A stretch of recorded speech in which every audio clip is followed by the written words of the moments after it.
Fee reimbursement బకాయిలు విడుదల చేయాలని డిమాండ్ చేస్తూ ఏబీవీపీ నాయకులు ప్రజా సమస్యల పరిష్కార వేదిక కార్యక్రమంలో వినతిపత్రం అందజేశారు. కూటమి ప్రభుత్వం ఏర్పడి 2 ఏళ్లు గడుస్తున్నా ఇప్పటికీ పాత బకాయిలు విడుదల చేయలేదని విద్యార్థి నాయకులు ఆరోపించారు. ఫీజు రీయింబర్స్మెంట్ పై ఎంతో మంది విద్యార్థుల భవిష్యత్తు ఆధారపడి ఉందని వారు తెలిపారు.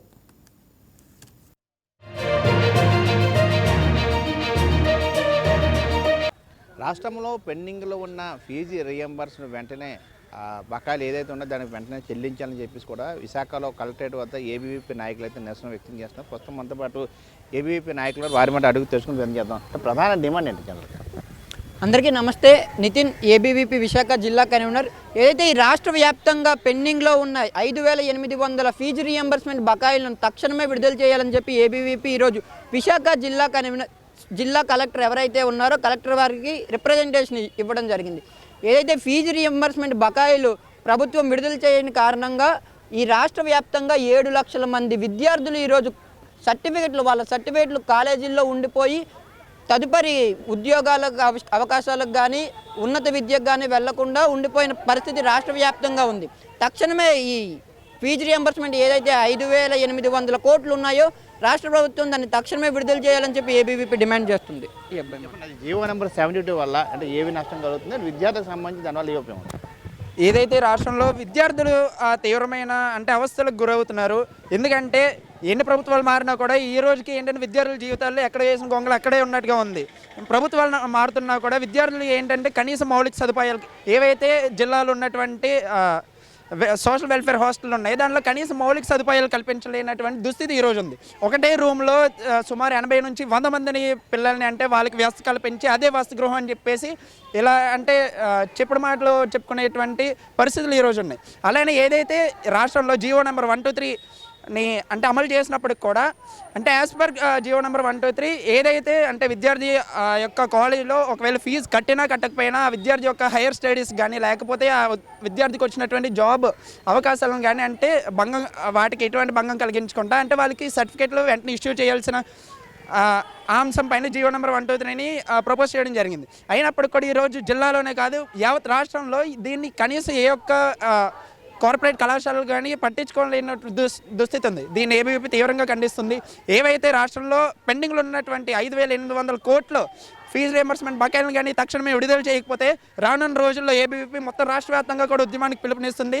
మాకు ఏదైతే విద్యార్థులకి యోగాలో ఇచ్చినటువంటి మాటలు ఏవైతే ఉన్నాయో ఈ రోజు కూడా నెరవేర్చుకోలేనటువంటి నారా లోకేష్ గారికి కానీ లేకపోతే మన రాష్ట్రం యొక్క ముఖ్యమంత్రి నారా చంద్రబాబు గారికి కానీ మేము తీవ్రంగా స్పందిస్తామని చెప్పేసి ఈ సందర్భంగా హెచ్చరిస్తున్నాం.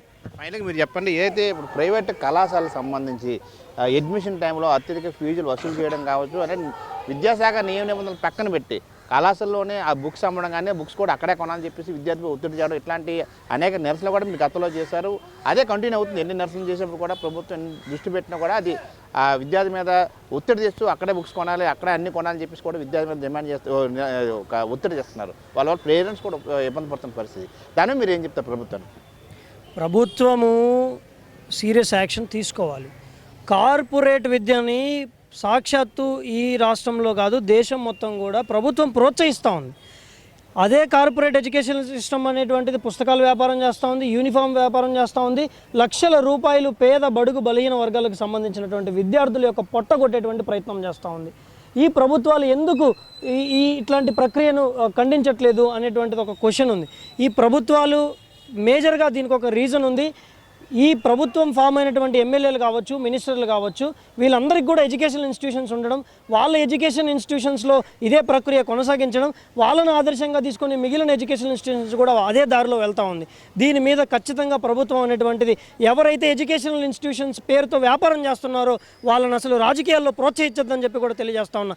ఎందుకంటే ఆ చీడ పురుగుల వల్లే ఈ రాష్ట్రంలో కానీ దేశంలో కానీ విద్య అనేటువంటిది వ్యాపారం అయిపోయింది.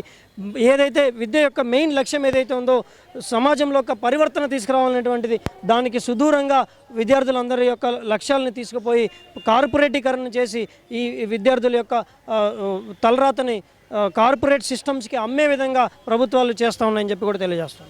ఇదే మొత్తానికి విద్యార్థుల భవిష్యత్తు సంబంధించి ప్రధానంగా ఫీజు రీయింబర్స్ బకాయిల వల్ల ఆ సర్టిఫికెట్లు తెచ్చుకోకపోవడం కావచ్చు, లేదైతే ఫీజులు కట్టలేని పక్షులు వారు చాలా ఇబ్బంది పడుతూ ఉన్నారు. ఏదైతే రాష్ట్ర ప్రభుత్వం ఫీజు రియంబర్స్ తక్షణమే చెల్లించడం ద్వారా విద్యార్థుల భవిష్యత్తుకి చాలా పునాది వేసినట్టుగా ఉంటుంది. గతంలో ఏదైతే యువకాలం ఈ పాదయాత్రలో కూడా ప్రస్తుతం విద్యాశాఖ మంత్రి కూడా నారా లోకేష్ ఏదైతే విద్యార్థులకు సంబంధించి హామీలు ఇచ్చారో దాన్ని నెరవేర్చే దిశగా కూటమి ప్రభుత్వం కృషి అని చెప్పి కూడా ఏబీవీపీ నేతలు చెప్తున్న అంశాన్ని మనం చూడొచ్చు.